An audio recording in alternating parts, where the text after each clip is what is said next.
In this video, I will show you how to swap your voice with AI in ElevenLabs Voice Changer. So simply open up Chrome. In the search bar, search for ElevenLabs, then log into your account or sign up into your account. Once it's signed in, this will be your home page.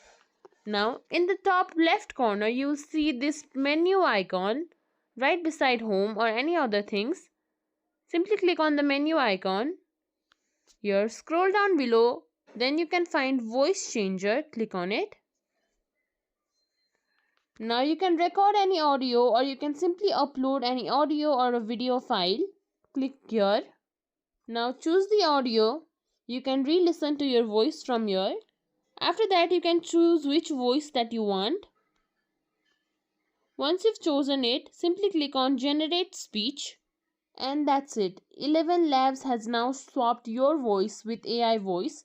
You can simply play it from here or you can download it from here. That's it.